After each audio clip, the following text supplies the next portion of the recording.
There are barely 20. They are barely 20 years old, fresh recruits under a scheme that's been at the heart of a fierce political firestorm, branded by critics as contract soldiers, mocked by some as cannon fodder, and taken up as a big angry political hot potato in the 2024 election season. But when the time came, when Pakistan launched waves of missiles and drones during Operation Sindoor, it was India's young army Agniveers who manned the front lines. That's right, I'm not making this up. It's true. 3,000 of them across India's air defense units, especially on the Western Front, operating fire control systems, radio nets, and heavy-duty gun-mounted vehicles. Many of them had been in uniform for barely 18 months, more than enough to be trained. And yet, when India's skies were under attack, they didn't blink. They are our youngest soldiers, part of the Agnipath scheme that was rolled out to some controversy, politically speaking, by the government. But these young men have delivered in the most difficult time. They weren't drill ground simulations. This was the real thing. Live missile alerts, drone swarms, radar locks, combat coordination, and they did what soldiers are trained to do. They stood their ground. In an election season, the Agniveer scheme last year had become political TNT. The opposition called it a betrayal of India's youth. You remember? The government called it transformational reform. Some said maybe the time is not right for it yet. But when the missiles came flying, viewer, it wasn't a manifesto or a debate on prime time that answered. It was these young Agniveers. No politics can erase what happened during those 4 critical days in May. I was there to see it myself. The baptism by fire, the lives protected, the confidence earned, the lives put on the line. The government has said it is open to modifications of the Agnipath scheme. And it's true that modifications and tweaks are more than necessary. But let it be said clearly tonight, they were tested in war and they delivered. And no matter where you stand politically, that deserves our national respect. And I'm joined tonight by General Ashwini Kumar, who was the Adjutant General at the time when the Agnipath scheme was being formulated and then later rolled out. He is one of the persons who was very much part of the process that put together the Agnipath scheme and the Agniveers that followed. General Kumar, always a pleasure. Good to have someone who had skin in the game, as it were, on the Agniveer scheme. 3,000 of these Agniveers on the front line, part of air defense units. My first question, does this settle the debate in any way around the Agnipath scheme, sir? Yeah, thank you very much, Shiv, for asking that question, which has now come to fructify in a manner that we can talk about the payoffs of that scheme or otherwise. When this Agniveer scheme started, the biggest concern that time was not how the scheme will pan out to be. I think it was more of a mindset and acceptance of a change in what was happening for so many decades, and suddenly you want to change it. And even that time, I remember I had said somewhere that whether it is 4 years or it is 15 years or 17, 19, depending upon what rank one retires, the basic training for these soldiers, depending upon which arm or service they are, that is not going to be compromised. So the professional competence which this soldier is going to acquire, it is still the same. So how will that matter whether he's there with us for 4 years or he's going to be there with 15 years? And what has happened now that the Operation Sindoor has taken place, willy-nilly there had to be some Agniveers also taking part in these operations because they're part of the establishment of the units. 3,000 so they have done wonderful job, as we all know. So what was actually the real concern, though a lot of hue and cry was being made as to why we have put it 4 years, was more to do what happens with these soldiers after 4 years when they get out. So that issue, I think, has been taken care of to quite an extent by the government, that they will be absorbed in the CAPF or there will be other avenues for them. However, the debate, as you asked the question, has the debate been settled? As you know, Shiv, more than anyone else, or at least definitely more than me, the debates are never settled. Yeah, true. Now, some veterans that time, maybe including myself, had a little apprehension as to how well with these soldiers fit into a unit, because those regimentation, the ethos and the culture, that takes time to build. Yeah. But to my mind, that is a direct function of how good the leader is.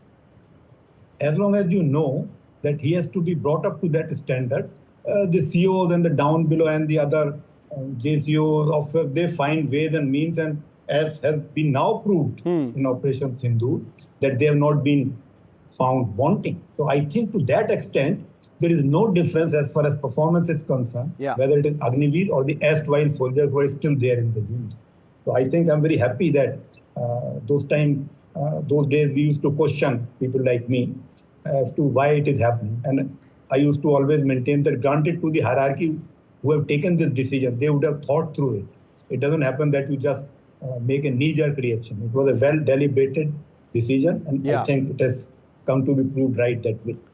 I mean, these 3,000 Agniveers, as is being reported, General, have literally proven themselves in a combat scenario, in defense operations during a war-like, situation between India and Pakistan. About 25% are currently, retained. That is the retention rate of these young Agniveers. There has been an argument for a long time that this should be, 50 or 75%, and for a longer period, say 6 to 8 years, instead of the current 4.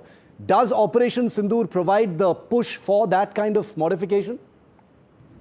You see, Shiv, this question has been often talked about, whether you can increase that period of retention from 4 to 6 or maybe 5 or to 7 or to 8. But the bigger question will still remain that they are not going to complete their pensionable service. Yeah. So their worry, which was going to be after 4 years, will just get pended for another 4 years or 3 years or whatever time you say. I have always suggested a better method when it happened about 3-4 years back, that as of now, unless I am out of date now, that it was 25% retention of these Agniveers. I had made a suggestion, which I still reiterate my point, that when they are in training in their training centers, the first 25% in the merit should be made permanent there itself. Now, out of the remaining 75 in the unit or system, then you retain 25% of this 75. So this percentage will go up to 42 to 43, which I think by and large is okay. And it will meet both the ends, because the reason for adopting to this system, I'm sure somewhere also had the financial angle behind it, because they are not getting pension. At the same time, it is going to be more than 40% which is retained. And if you keep on increasing the retention period, this is my own personal opinion, that as of now, they know that only 25% will be retained. And even if my suggestion sometime is accepted, it becomes 40 to 43%. Yeah. They are going to be working very hard to be part of this 40 or 25%. So they are that much additionally motivated. Their performance is going to be of that higher caliber. Moment, it is 10 years, well, whether it is 15 or 10, in present system, 15 years, you will always find some people are not performing that well, some soldiers, some are performing very well. But when it is, then only 25% will be retained, whether it is center or in the unit. They are going to be always on the roll, and they are going to be absolutely at the best of their So in that case, General, my final question to you is, with their performance in Operation Sindoor, I mean, a real live war-like situation, and Operation Sindoor on their profiles and their CVs, doesn't this open the private sector up in a big way? Shouldn't private sector companies be mindful of this amazing resource that's available to them whenever they get out of uniform? Shiv, in a way, I am associated with an NGO of where I deal with a lot of CSR partnerships. And I'm sure you won't be surprised when I tell you that ever since Agniveer scheme has come about, they're after me or my NGO to do something for them. They're willing to do that for them. And it is not that we did not try or I did not try. I realize that at the moment, even government has got adequate opportunities already planned for them, created for them. And therefore, obviously, they will take those opportunities first. So government is already thinking about it. And I'm sure they have found in their plan. Private sectors, especially after Operation Sindoor, will be very keen to take Yeah, these people. Like absolutely. if you see, you go to any bank or anywhere where there is the private security fellow, from a distance also you can make out whether he's an ex-soldier or not. So that pool which is already trained, now he has taken part in an operation. He has gone through, this rigmarole of, threat to his life. I'm sure private sector will be very well off. Now, before I will just try to go back to that first question where I made a point whether these soldiers will fit into that unit's ethos, tradition, and culture. As I said, it is a question of leadership. Just came to my mind, as you know more than many of us, that war is not a tea party. Yeah. When one goes into the battle with the possibility of him not returning alive doing march, Indeed. the soldier will do so under a leader who he can trust, who he has faith in about his capability. A leader with suspect moral conviction will never be able to inspire this man to make So the true. ultimate sacrifice of his life for his country. And therefore, whether he's Agniveer or a normal soldier, this issue remains constant. That it is the leadership and the unit environment which is going to prepare this man, Agniveer or otherwise, to be doing as well as the normal soldier was doing so far.